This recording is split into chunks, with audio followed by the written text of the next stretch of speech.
Okay, here we go. I'm going to start with this big fat piece of charcoal with my left hand and just make some marks. Ooh, love the way that looks on that canvas. And it's really dusty. And then I'm going to grab a graphite stick and just make some marks just to get something on there. I like using my left hand because then I don't really think about what I'm doing and it's not like my usual marks. Now I have this little wire brush that I'm super curious about. I've never used it, so I'm just going to dip a little bit of it in my Payne's Gray and just see what happens when I kind of make some marks with that. That's kind of different. I want to get a variety of marks. I want some fat ones, some thin ones, some light ones, some dark ones. So there's a lot of contrast. And all of this will not be showing in the final painting, of course. Some of it, will be completely covered up. But it just is fun to start. It just gets you loosened up. And it gives you something to work with as you build. Now I'm going to turn my canvas. I don't know what this is going to do to the camera, but I'm going to try it anyway. That's kind of fun. Not crazy about all that dust from the big charcoal. All right. Now I also have these little tools. This one is a catalyst. I don't know what this is, just a cheapy thing that I picked up somewhere. But I'm going to stick those in my paint. And make some, well, that didn't work very well. Make some lines.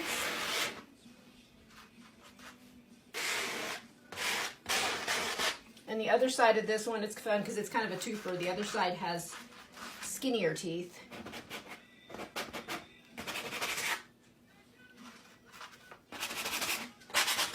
So that and my little brush kind of give me similar lines. So now I want to try something completely different. And I have all this paint on my fingers and off of that tool, so I'm just gonna smear some finger paint on there.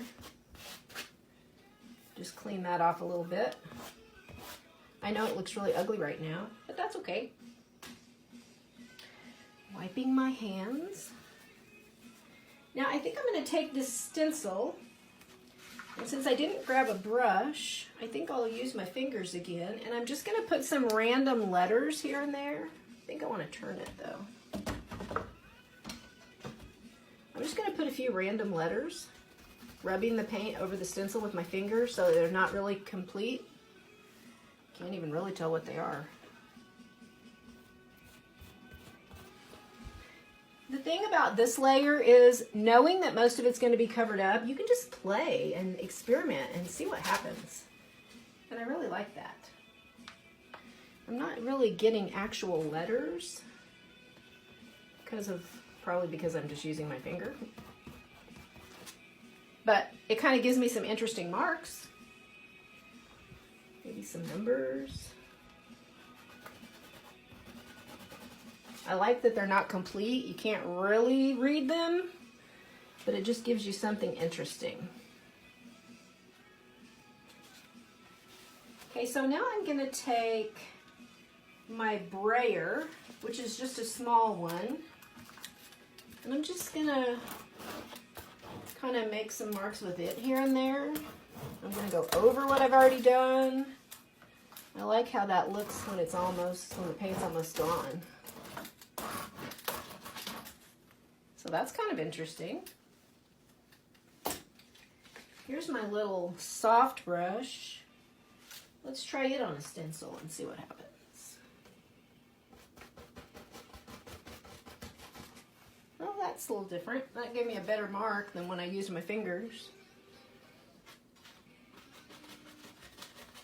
There's some numbers.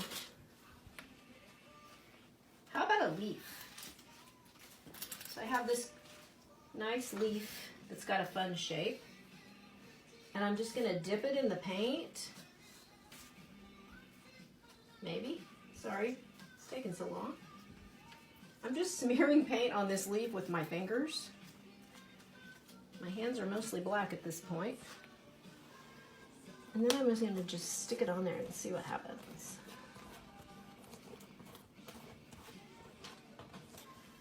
Well, that's cool. Obviously, I don't mind getting my fingers in the paint. Some people have a problem with that, but I don't. I like the leaves. That's fun. Okay, let's see what the fern does. I don't know. Maybe we'll just use it like a paintbrush. I'm trying to get quite a bit of paint on it. That makes some little bitty lines. You know, if you know my painting, you know that almost everything I do is a floral. So when I start an abstract, like, I think, okay, I am determined I'm not going to turn this into a floral. And yet, it seems to happen a lot. That's kind of cool. That gives me a different kind of mark. I kind of like that. Ooh, very cool. We're going to do some more of that. And I'm not promising that this won't be a floral, but I'm not planning that at this point. Even though I've got these leafy shapes in there. That's looking pretty cool. Okay, so at this point, I want to do something a little different. I want some more marks. So I'm going to use my Stabilo pencil. Now, something you have to keep in mind is that charcoal and the Stabilo will activate with liquid. So if you put paint over them, they're going to smear and run and move. So I think probably what I'll do when I decide I'm finished with this layer is, especially because of this thick charcoal that's really powdery, I think that I will give it a coat of a fixative so my marks stay put.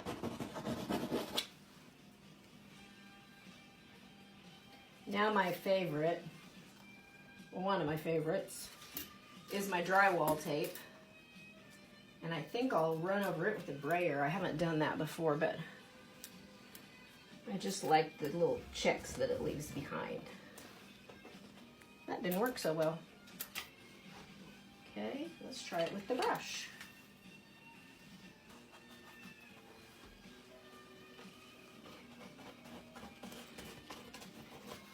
That's a little bit. I just like a little bit here and there.